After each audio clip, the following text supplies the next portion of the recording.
Welcome to Judo for the World, which comes to you from the French capital, Paris.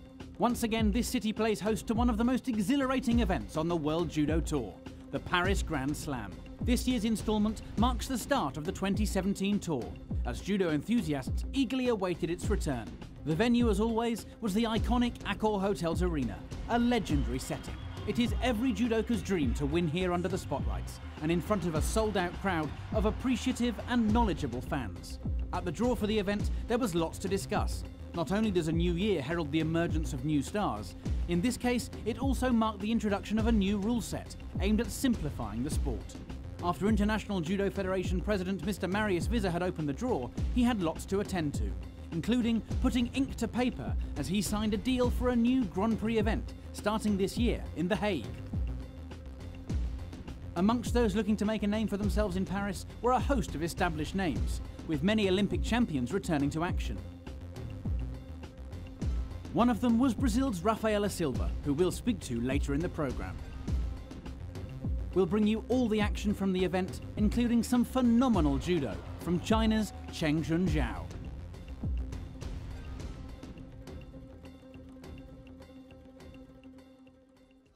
We start with the men's under 66 kg division, which saw Japan's latest sensation Abe Hifumi taken to the tatami. At just 19 years of age, Abe already has 5 World Judo Tour medals, 4 of which are gold, and his spectacular judo is fast making him a fan favourite. At the end of the 2016 season, Abe dazzled on home soil as he took Tokyo Grand Slam gold. In Paris, he picked up right where he left off, throwing Korea's Kim Lim-won for Ippon in his opening bout. Next to go for 10 was Kazakhstan's Mor Lenin, as Abe looked well into his stride. Yet another Ippon followed at the quarter-final stage against Georgia's Margvelashvili, before Canada's Antoine Bouchard suffered the same fate in the semi-final after a simply exquisite piece of throwing skill from Abe. The man looking to deny him a 5th World Judo Tour gold was Russia's Anzor Ardanov. The highlight of his day, this skillful foot sweep Ippon against Shikhalazada of Azerbaijan. It would be Abe's first appearance in a Paris final, a great test of his mettle. And he held his nerve well, earning a slender 1 penalty lead. But would he let the contest go to golden score? Your commentator is former world champion Neil Adams. Abe still looking for the score. He's got the sleeve now. Is he going to go for the Sodi Surakumigosh? He wants it off the sleeve. The seconds are ticking away.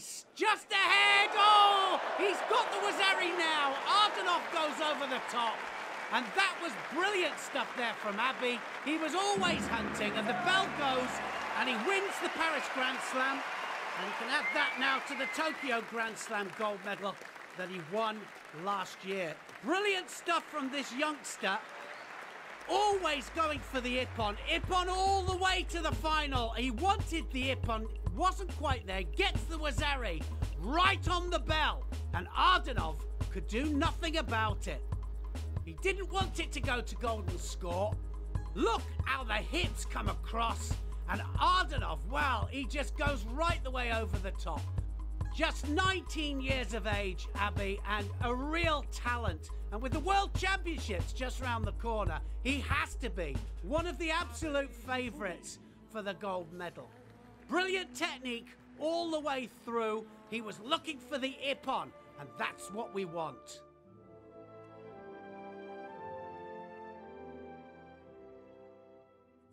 The under 60 kg division saw Japan's Olympic bronze medalist and former world champion Takato Naohisa back in action. He has suffered a recent test to his national dominance, losing out in Tokyo to his understudy, Nagayama Ryuju. Paris was a chance for Takato to get back to winning ways. After a shoulder throw helped him past Frenchman Vincent Manquest, it was Takato's footwork that defeated Georgia's Amiran Papanashvili. Once again, his foot sweep served him well in his next contest against Azerbaijan's Safarov.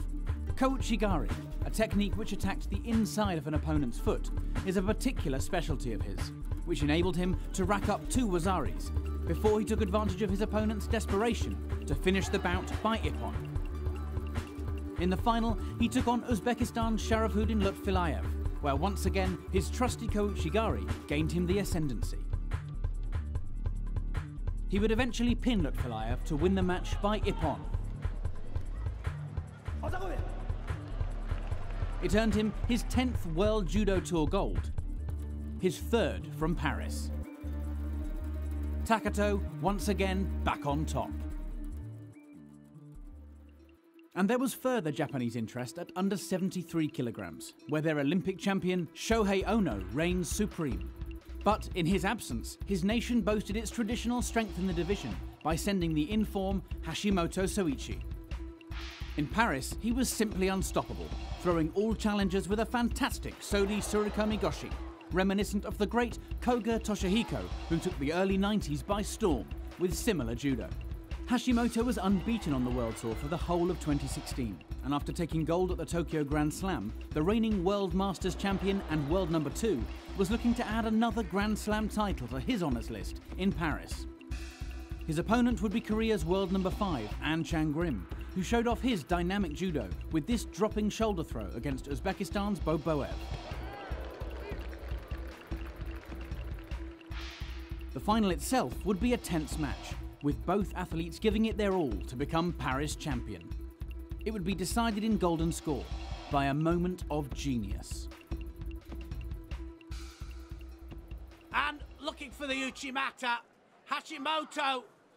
Is he going to look for the counter? Yes, he does! He gets the Wazari, and he gets the score. That was brilliant stuff from Hashimoto. Brilliant tewaza there. He drove An's head into the mat, but look at what he does there with the leg. Amazing stuff there. Almost sweeps the leg away from him, and then he just carries on with the hands, and he just puts him onto his shoulders for the score. That was brilliant stuff. He just hooks the outside of the leg there, and at the same time, he controls it with the hands. And, well, he had nothing to say about that, An. Hashimoto wins the gold medal, and what a reserve to the Olympic champion Ono. Receiving the under 81 kilogram gold medal from IGF president Mr. Marius Visser was Frank de Wit of the Netherlands. With 3 World Judo Tour bronzes to his name, the young Dutchman signalled his intent for the future by taking a maiden gold in Paris.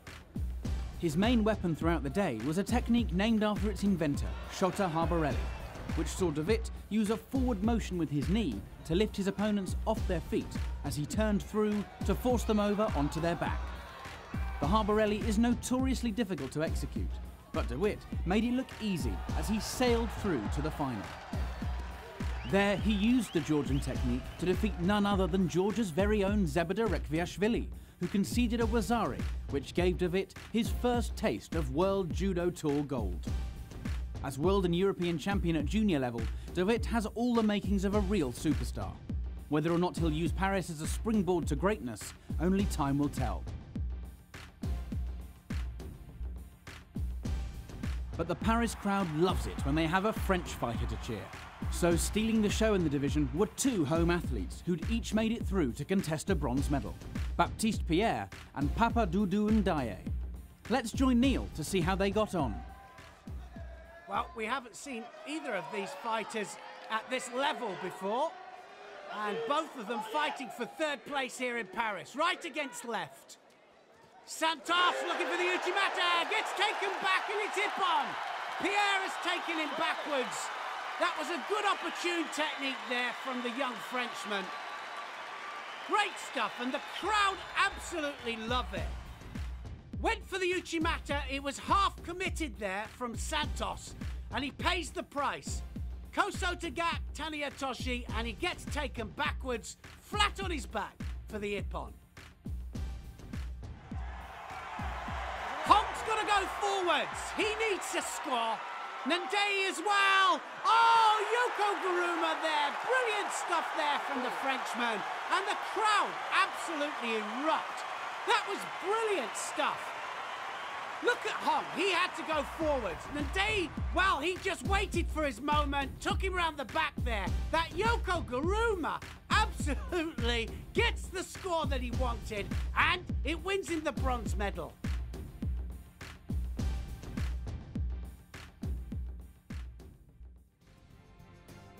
The under 57 kilograms saw one of several returning Olympic champions, as Brazil's Rafaela Silva was in action. Judo for the World took the opportunity to talk to her about her home gold heroics in the summer. Contest of bronze, she was defeated by France's Neto by 2 Wazari scores. Disappointment for the Olympic champion, but a great result for Neto, who was congratulated by a magnanimous Silva afterwards. Kwon's win over the Brazilian spurred her on to take another major scalp, as she caught Japan's Yoshida Tsukasa for a Wazari at the semi-final stage. In the final, she broke French hearts by denying Hélène Receveau a home win thanks to 2 more Wazari scores.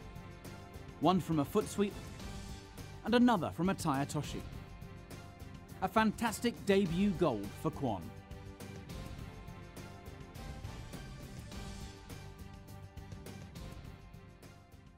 The under 100 kilogram division saw one of many high-profile athletes making a debut in a new weight class, as former under 90 kilogram number 1 Georgia's Varlam Lipitiliani began his journey in the heavier bracket.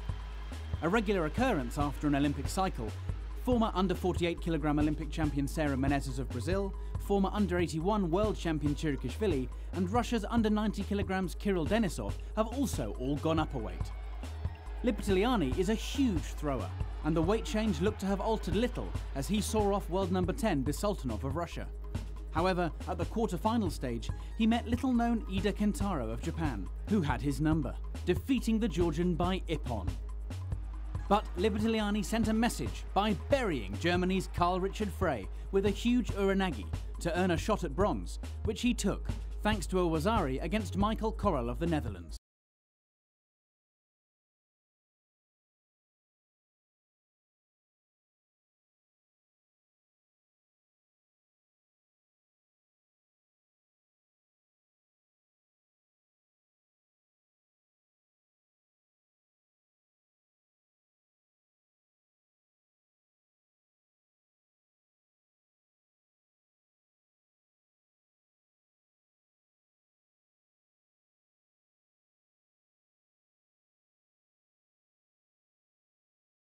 Lipitiliani's vanquisher Ida was having the day of his life, as at just 18 years of age, he found himself in his first World Tour final. He had to dig deep in his semi-final as he went down by a Wazari to Portugal's powerful Fonseca. But he showed great skill to come back and launch his opponent cleanly onto his back for an ippon win. His opponent was fan favourite Cyril Marais, whose progress towards a 4th Paris title was going well until he met Ida. The Japanese youngster showed great composure to throw for a good Wazari before holding on for the win. How much more of Ida will we see this year? The star of the men's over 100 kilograms category is France's own record-breaking Teddy Riner. After winning his 2nd Olympic title in the summer, the legendary Riner has taken some time off and was not competing in Paris. But he would not refuse his adoring fans the chance to chant his name, as he made a public appearance inside the arena, much to the delight of everyone in the tribunes. He was there to help congratulate 2 of his retiring teammates, Lucy Louette Canning and Penelope Bonner, before settling in to watch the judo. In his stead, his old nemesis Shinshinui Ryo was doing his best to fill the void. This wonderful Ashiguruma on his way to the final definitely got the crowd going. His countryman Ojitani Takeshi did his best not to be overshadowed, also scoring with a big ippon of his own en route to an all-Japanese final, from which it was him who emerged victorious, after a disappointing contest was decided by penalty points.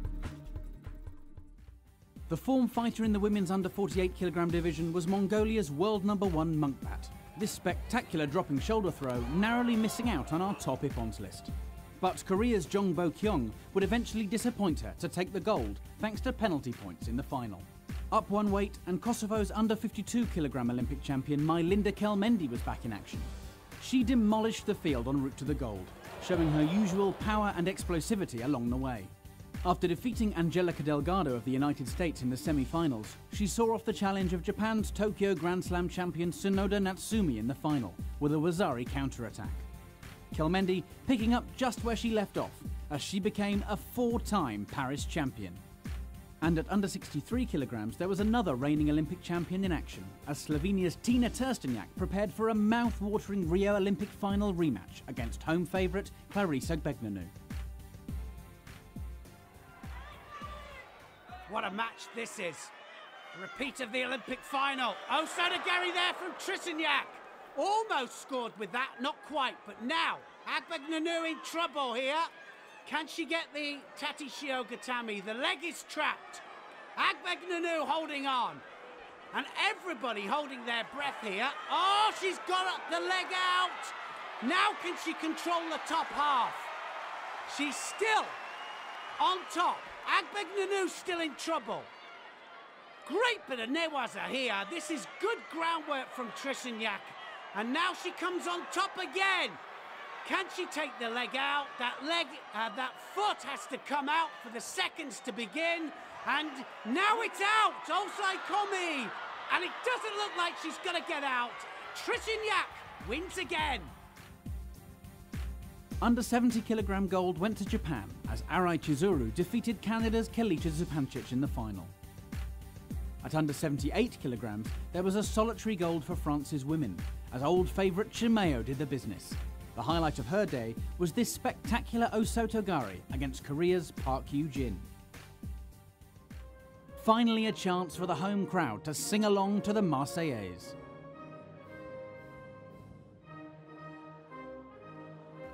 There would be disappointment for France in the over 78 kilogram division, however, as their Olympic champion Emily Andiol was defeated by Japan's Asahina Sera, who would go on to take the gold after defeating her compatriot Yamabe Kane in the final.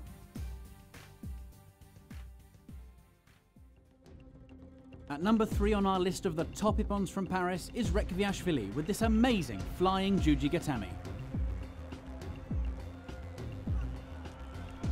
Another Georgian takes number 2, Beka Gviniashvili showing off a glimpse of his skills on an otherwise disappointing day. At number 1 is Portugal's Jorge Fonseca, who produced this incredible technique against Germany's Karl Richard Frey on his way to a well-deserved bronze medal. Awesome stuff from Fonseca. At under 90 kilograms, one of Rio's surprise packages was on show. China's Cheng Junjiao had the day of his life at the Games, coming in having only just qualified, yet leaving with a thoroughly deserved bronze medal. In Paris, Cheng was out to show it was no fluke, and was once again in scintillating form. His first victim was Spain's Shirazadishvili, caught with an amazing standing shoulder throw. But Cheng was only warming up. Next, he pulled this out the bag against Tajikistan's Ustapirian. Reigning world champion Guakdong Han was no problem for the rampant Cheng, as he combined his shoulder throw with Osotogari to take the Korean down before clamping on a hold. Cheng was through to the final. There, his opponent would be home favourite Axel Clerget. The in-form fighter is enjoying an Indian summer to his career, having won a streak of World Judo Tour medals recently. At the quarter-final stage against Great Britain's Max Stewart, he showed just how dangerous he can be, igniting the crowd with this ippon as he made his 3rd Grand Slam final in a row. The match itself would be a test for Cheng's nerve, as he took on not just Clerget, but the collective will of the entire Accor Hotels arena.